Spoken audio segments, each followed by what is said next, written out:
Okay, hey, so today it's Michelle, and today is day 4 of our tools that we're going to be exploring for our mental health.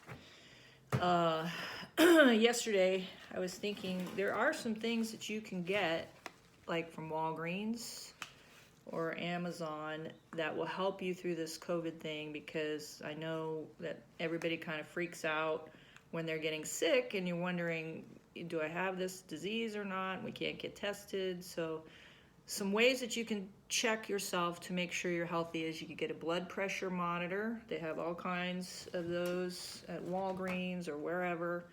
And then this is a pulse oximeter. So yesterday I was talking about breathing and how it's not that you're not getting enough oxygen when you're panicking and you feel faint and tingly in your fingers and stuff. It's that you're getting acidotic.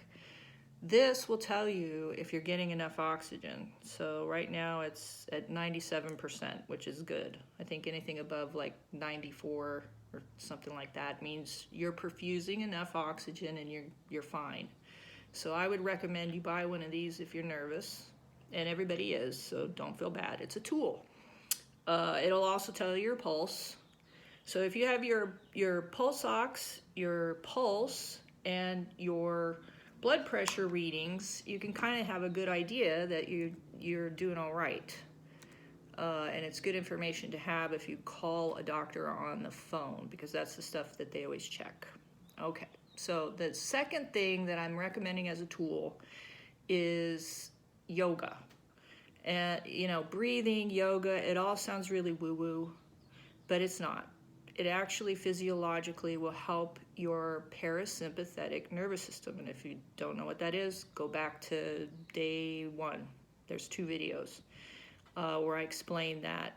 So what you want to do is you want to get that right side of your brain is the emotional side and the left side is the logical side, and you want to get that blood flow going back and connecting back up, because that's how we can make good decisions and feel calmer. So yoga, the reason yoga works so well is, they've been doing this for thousands of years. They know all these poses and positions that help to kind of stimulate your parasympathetic nervous system and strengthen it, because like I said before, our ancestors, they were survivors. So they thought about fight, flight, freeze, or hide. That's what they all did. And that neurobiology now is in our brains, and that's what causes these overreactions sometimes to situations where we're not going to die, but we act like we are, and we feel like we are, which is even worse, because the reactivity is what's going to take your health down. It's going to put stress on your immune system, and if you have any other underlying conditions, heart conditions or whatever, it's going to make it worse. So you want to reduce your reactivity, and you want to strengthen your parasympathetic nervous system. And yoga is the way to do it. And you can do it so easily in such a small space. There's really no excuse. You can get videos, there's apps, and you can start out doing 5 minutes a day. Like, of any of this stuff, to build it into a daily practice, just start doing little bits. Some days you'll feel like doing more. Some days you won't feel like doing it. But if you just do 5 minutes of yoga and the breathing that I talked about in the other video, guaranteed you're going to start feeling better. Of course, vigorous exercise is always good, for stress.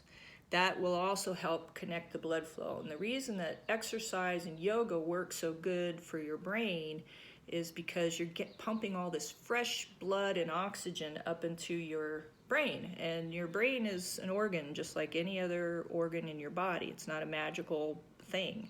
Your mind is the product of your brain, and that's your thinking and your choices. So your brain has to be healthy in order to work correctly. So exercise pumps all that fresh oxygen and nutrients to your brain, and it's very good for you. And the yoga also, I like to do stuff where I have to really concentrate on what I'm doing, like the motorcycle riding, when I used to mountain bike ride.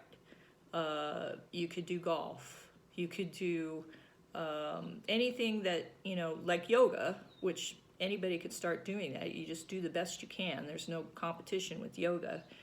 And you'll get completely into your body, because when you're doing something that requires a lot of concentration, you can't be daydreaming and thinking all your distorted thoughts or wandering off in your mind.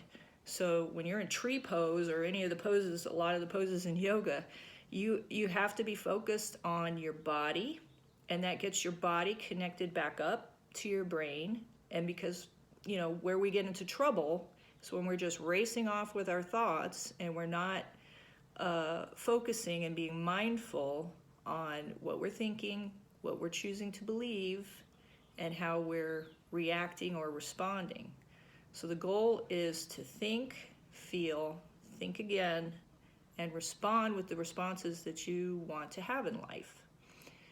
Heat is also another really good way to vasodilate, which means just open up all your blood vessels to get the blood flowing. And just like a river, you have these little eddies and you have these little slow spots. That's the same with your blood flow. I mean, there's certain parts of your body that you could probably look at and you can tell, like, oh, this area is not really getting enough good stuff.